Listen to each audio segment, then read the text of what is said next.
Ladies and gentlemen, good evening.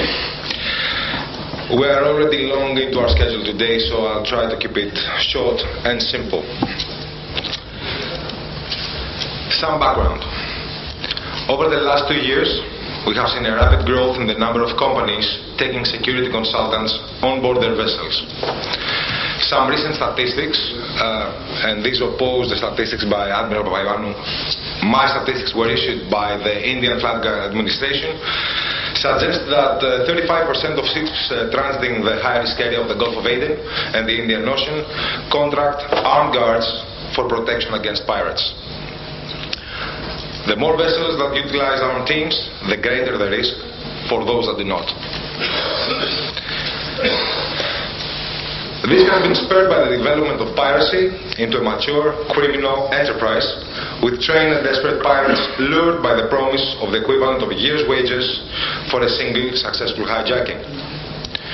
Whilst NATO, EU NAVFOR and other military agencies have done well to reduce the threat within the IRTC, the now frequent use of mother vessels by pirates, granting deep ocean capability, has simply displaced the problem further from military assistance and aid.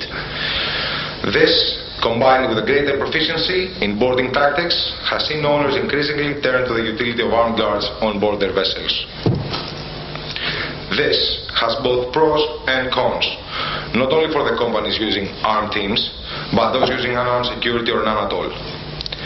We will look in turn at the pros and cons for the two former parties before examining some of the pitfalls which may present themselves if proper care is not taken when contracting what has come to be known as privately contracted armed security personnel. Before listing the pros and cons, though, let me say from the beginning that the use of privately contracted armed security personnel is not and should not be considered an alternative to best management practices and other protective measures. Let's begin. For those of you who use already or intend to use armed guards, first the pros. Simply put, having armed security on board is very successful. No ship was ever hijacked having an armed team on board, up until now. No guarantee on that. A team of armed guards allows defense of the vessel if passive sea protection measures fail. We need to keep those measures in place either way. You get peace of mind. The crew, the master, the operator, the charterer. You get peace of mind when you have a high-quality maritime security provider on your vessel. And I'll get back to that shortly. Also, you may get reductions and discounts on your insurance premiums from your underwriters. Last but not least, using armed security personnel on board the vessel allows us to secure low and slow, highly vulnerable vessels. Now, to the cons. It can be logistically complex. You need additional declarations, paperwork, inspections, customs. There may be a difficulty to adhere to flag and port regulations. Speaking of flag, not all flag administrations allow the use of armed guards. Greece being a prime example which affects all of us. Very important. It has been debated a lot that having an armed team on board may lead to escalation of violence. From our experience, this is not the case. Or I should say it's rarely the case.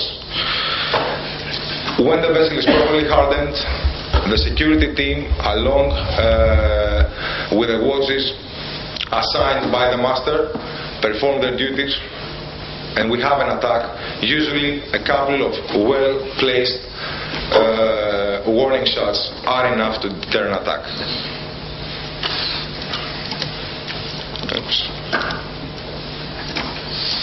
Cowboys. And when I say cowboys, I refer to the fact that there are incompetent companies out there.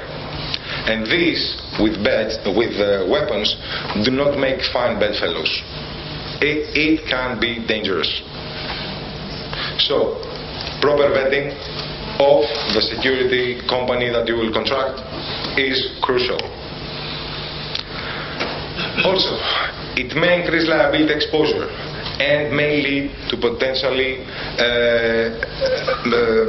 damage of your image or reputation in case an accident occurs, of course. So, I would like to stress out the importance of a bona fide provider with comprehensive insurance cover, just to cover all those cases. Going over to using unarmed guards. Again, we have pros and cons.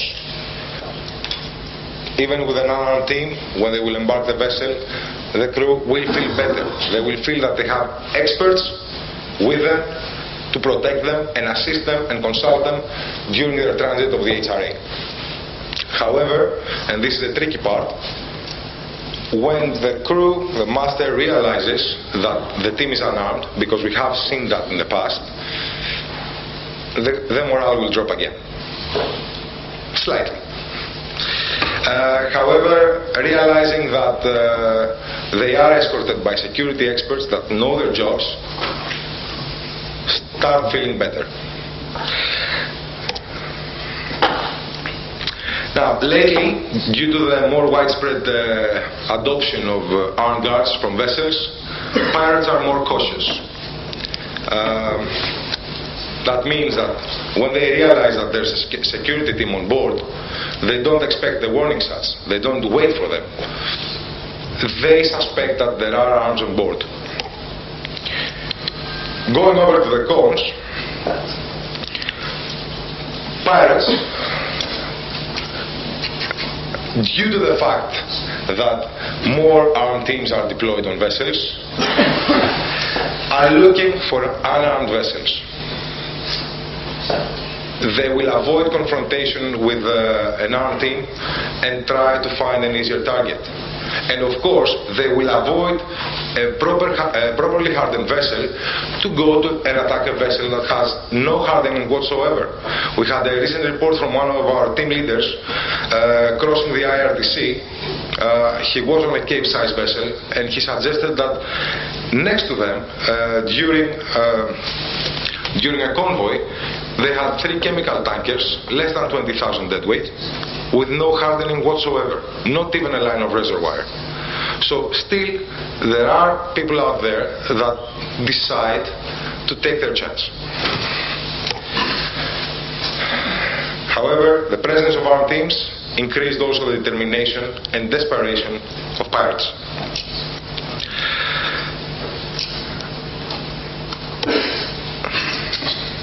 I'm getting over to a determined attack again. Considering the fact that there is an unarmed team on board and the pirates are desperate and determined, they will manage to board the vessel. At the stage, the security team and the crew will get to the citadel. Now, while pirates are on board, they will try to gain entry to the accommodation, usually resulting in big damages to the vessel. We have also recently one example of the pirates setting ablaze, supposedly by accident, a vessel of Greek interest, the Brillante Virtuoso. It has been discussed quite a lot. Now, looking at mitigating the risk, a company may consider the employment of armed guards. For the proper selection of a provider, due diligence is important. A new company is not necessarily bad, and an old company is not necessarily good. There are plenty of cowboys, large and small, out there. The Maritime Safety Committee, at its 89th session in May, approved the interim guidance to ship owners, ship operators and ship masters on the use of privately contracted armed security personnel, that's a mouthful, on board ships in the high-risk area.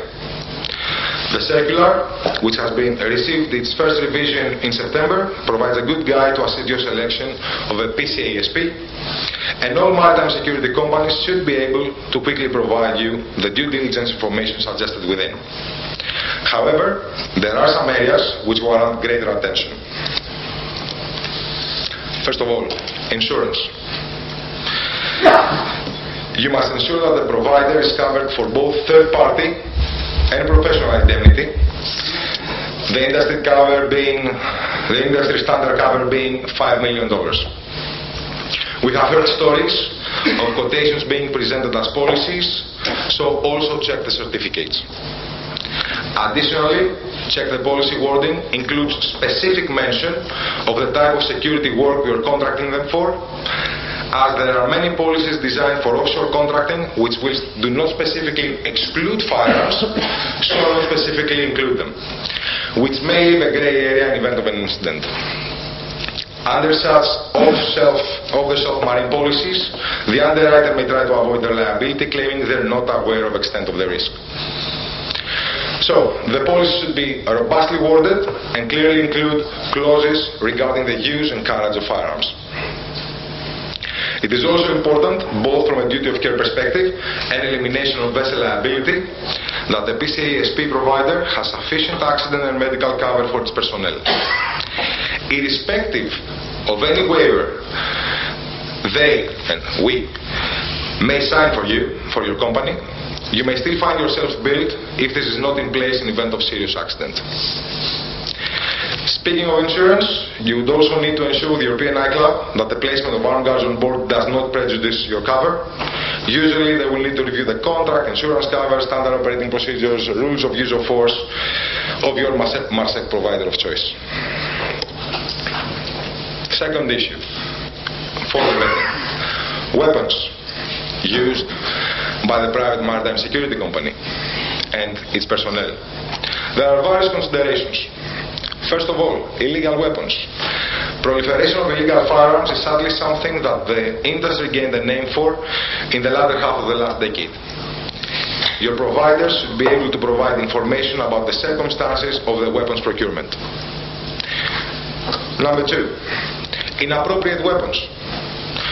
Consider the range at which a security team will be able to definitively identify a threat. Shotguns and pistols are unlikely to provide the range required for the security team to safely engage a target with confirmed hostile intent. Likewise, the utility of extreme long-range weapons can be questioned, as the target should only be engaged if an actual threat to life is confirmed. This is likely to be difficult to impossible at ranges over 400 meters. Third issue, lack of proper licenses and documentation, which may result to master arrest, vessel delays. Each port state has different restrictions and requirements, and you must ensure your provider of choice adheres to those requirements. As an example, Omani ports do not permit full automatic weapons to be landed, only semi-autos. By the way, these are ours. In regards to the personnel, very important. Poorly trained and or vetted personnel. An armed team should still add value beyond holding firearms. Vessel handling, crew training, passenger risk assessment, supervision and bridge watches should still be part of the team's duties. Once again, I'd like to stress out that arms are an additional layer of defense and should not be the only layer of defense. All sea protection measures should still be in place. Now, the guards comprising the team should have a solid background in the military, police, or private security contractor sectors, and they should hold, ideally, seaman's books and be trained according to STCW 95. In some cases, this will be requested by your flag administration, like in the case of Malta. A clean criminal record, as well as records of medical, physical, and of course mental fitness of personnel are a must. Something taken directly out of the 1405 circular, as the quality of professional training given to PCASP is of extreme importance, the ship owner should verify that the PMSC, Private Maritime Security Company, have adequate training procedures in place. The records of that training should give confidence that the PCASP have been provided with appropriate knowledge and skills through initial and refresher training. For detailed requirements, you can check paragraph 2.4 in the 1405 circular. Cutting corners. You, owners, should suspect that something is wrong when you see a very low price from your maritime security provider. I'm referring to armed missions now. Each armed security mission is indeed a small military operation and entails high costs. Very low prices actually mean that, or usually mean, that the provider is cutting corners. Maritime security is not a commodity, and PMSCs cannot be compared based on price only. Unsuitable insurance, improper and illegal firearms, poorly trained personnel, lack of procedures and adherence to port regulations may result to a lower price, but may lead to complications, vessel delays, arrests and liability claims. So the price may be lower, but at what actual cost? In our field, quality is important. Because would you entrust your ship and crew to a team of cowboys running around with loose and loaded weapons? I think not. Some closing thoughts. It is clear that the efforts of the military alone are not sufficient to guarantee the security of your crew, vessel and cargo.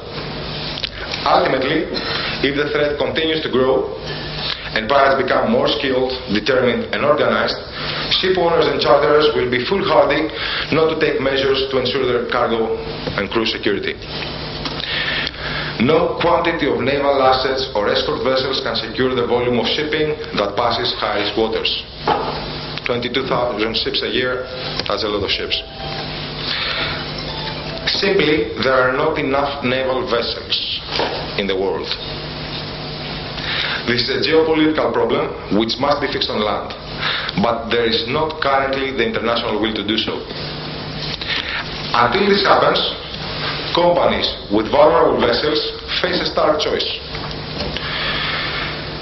Roll the dice and take a chance, or place armed guards on board and ensure the commercial viability of their service. Thank you very much.